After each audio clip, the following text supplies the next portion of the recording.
Sveiki! Kiekvienas išgyventos priešmirtinės patirties pasakojimas atskleidžia tik mažą dalelę tos kitos realybės, kuri yra daug sudėtingesnė ir didesnė, negu mes galėtume bandyti įsivaizduoti. Ir tai nenuostabu, juk žmogus klinikinės mirties būvyje prabūna labai trumpą laiką. Daugybė šių trumpų pasakojimų po truputį susideda į didesnį paveikslą, tarsi tai būtų didžiuliai dėlioniai, kuri susideda iš skirtingų dalelių. Ir visos šios dalelės yra skirtingos, nes jeigu visos būtų vienodos, jokio vaizdo mes negalėtume sudėti. Tos dalelės yra skirtingos, bet tuo pačiu metu ir papildo viena kitą, ir tai leidžia mums suvokti žymiai daugiau, pažvelgti skirtingais rakursais ir galų gale pabandyti sudėti pilną paveikslą savo galvoje. Taigi, šis pasakojimas yra kiek kitoks. Aš tikiuosi, jog šis pasakojimas suteiks vilčių žmonėms gyvenantiems sunkų, sudėtingą gyvenimą, kurie nemato nieko šviesaus ir nesitiki, kad kada nors iš viso bus geriau.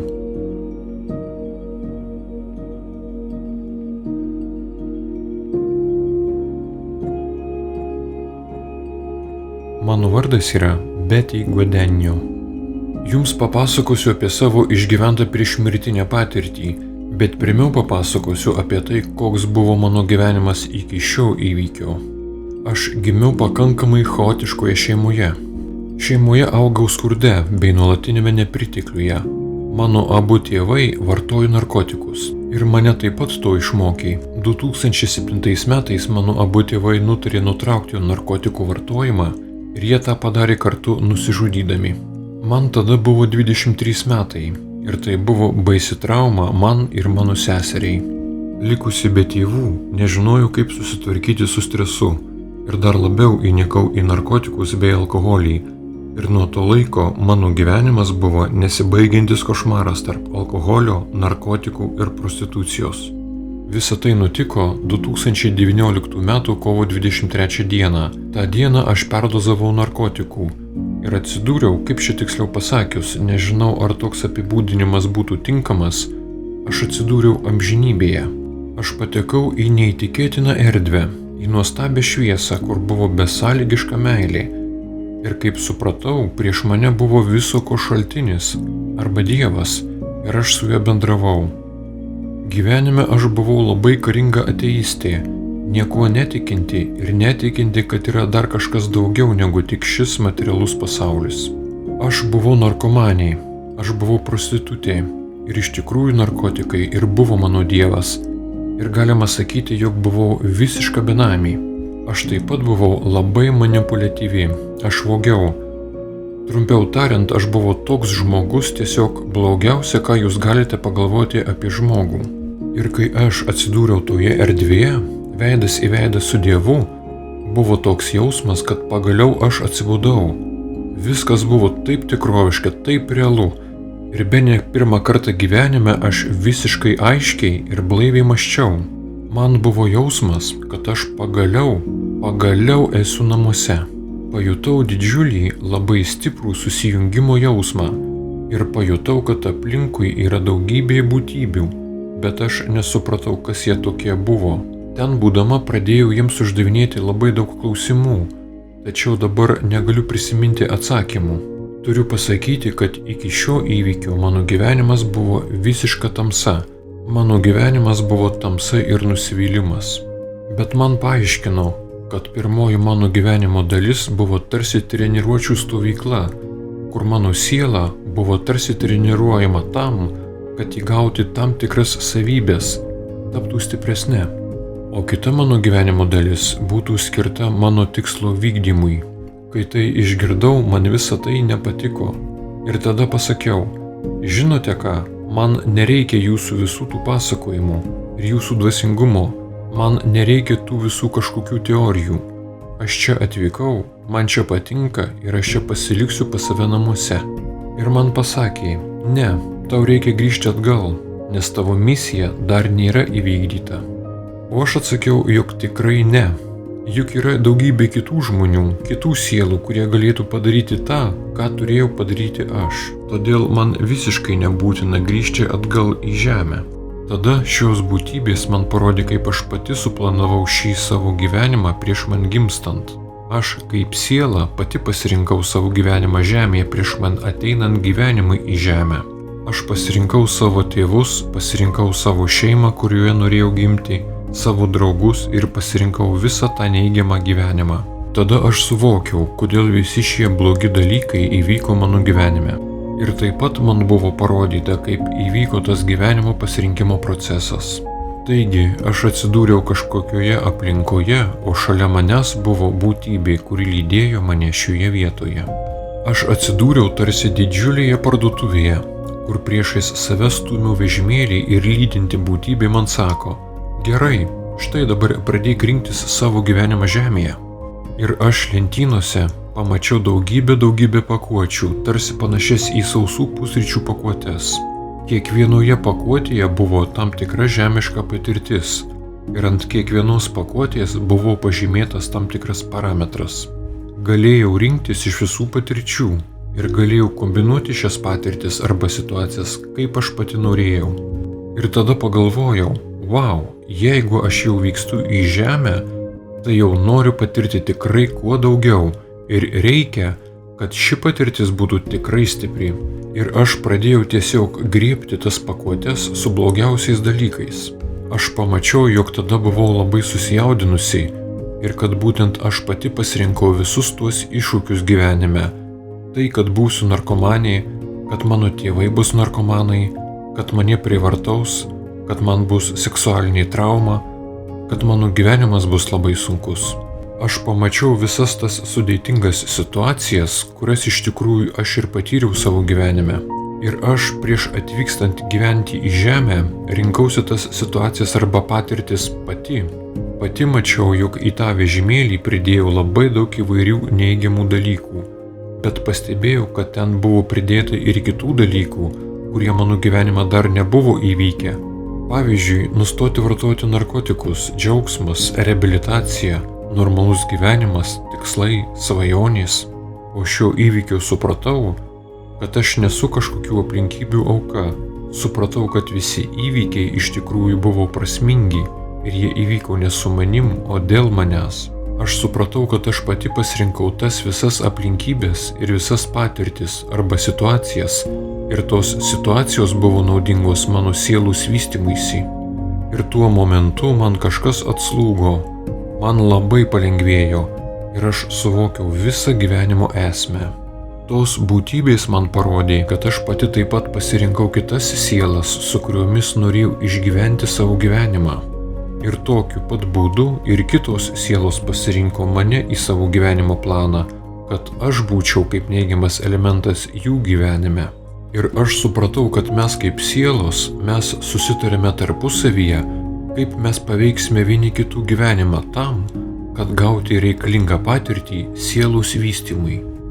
Aš labai norėjau pasilikti ten, tačiau man pasakė, kad aš pati pasirinkau gyvenimą žemėje ir turiu tikslą, todėl turiu grįžti. Tačiau nepaisant to, aš vis tiek tam paprieštaravau ir pasakiau, kad daugiau nebenoriu būti tame gyvenime. Tada aš išgirdau balsą, kuris pasakė, kad aš būtinai turiu grįžti. Bet aš apie tai net nenorėjau kalbėti, aš apie tai nenorėjau nei girdėti. Tada aš atsidūriau prieš kažkokias būtybės, kurios buvo, nerandu kito žodžio, jos buvo tarsi kažkokia taryba, kuri kažką nusprendžia.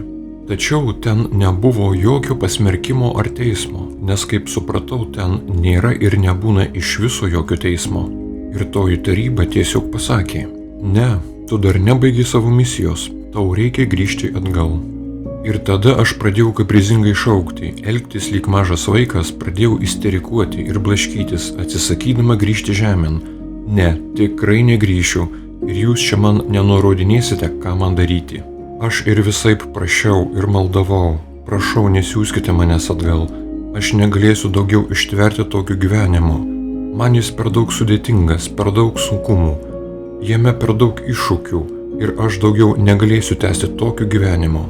Prisiminusi savo gyvenimą ir savo kūną, Man jis atrodė labai svetimas ir pasakiau, na tikrai aš į ją negrįšiu, tikrai negrįšiu į tą kūną. Jos gyvenimas yra siaubingas ir ji pati yra siaubingas žmogus. Tada jie pasakė, o tau nebūtina į jos kūną grįžti, tačiau tau būtina grįžti į žemę pragyventi gyvenimą. Ir jeigu aš nenoriu grįžti į savo kūną, į savo buvusį gyvenimą, aš galėčiau iš naujo pasirinkti kitą gyvenimą ir taip pat kitą kūną, kuriame vėl galėsiu gimti žemėje.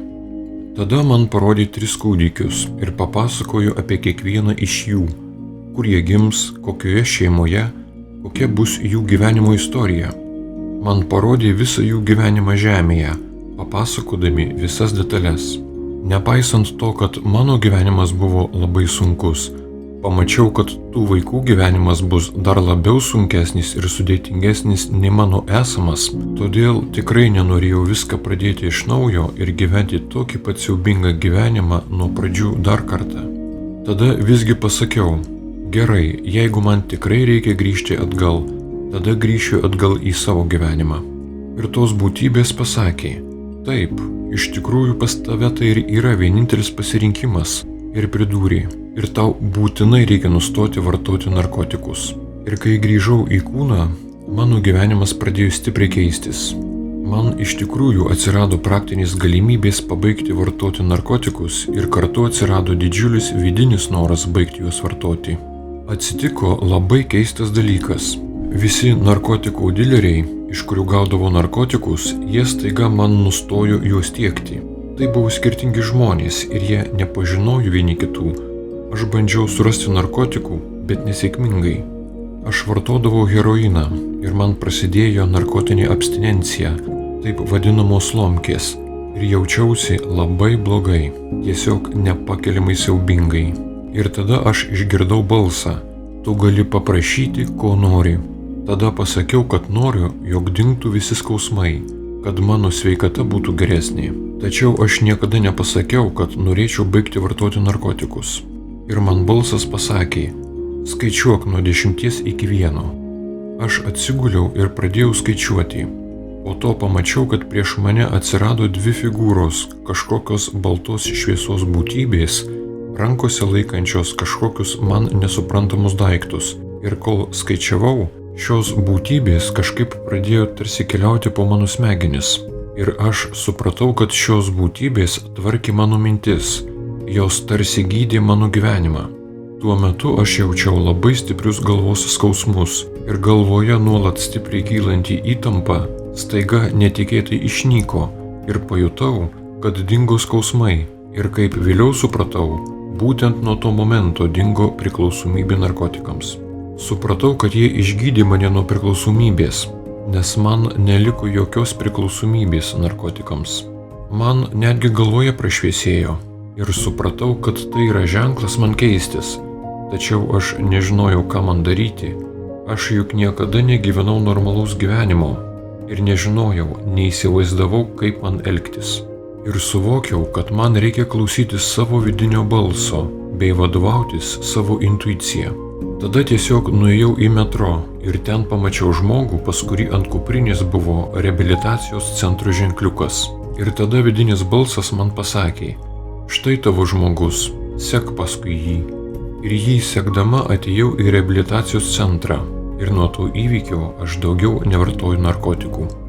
Reabilitacijos centre išmokau, kaip gyventi normalų gyvenimą, kaip būti normaliu žmogumi. Supratau, ką reiškia būti normaliu žmogumi. Ir tik nuo tada prasidėjo mano normalus gyvenimas, nes iki tol nei negalvojau, kad galima gyventi be manipulacijų, be prostitucijos, be vagysčių.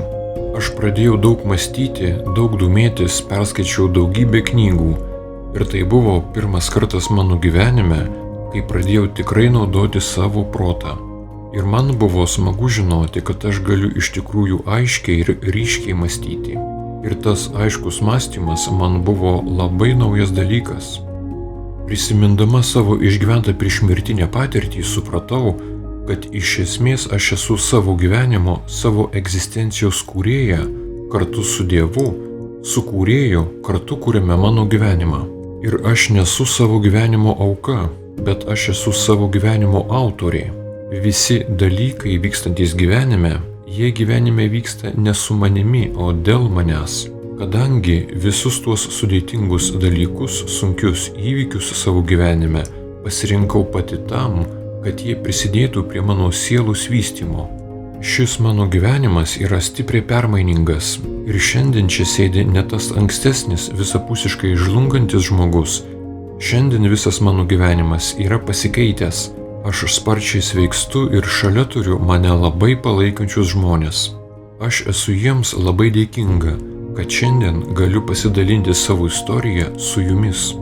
Ir mano pagrindinė pamoka iš šios priešmirtinės patirties yra ta, jog iš tikrųjų nėra jokio pasmerkimo ir jokio teismo. Anapus aš pamačiau tik neįtikėtiną, besąlygišką meilę ir visišką priėmimą.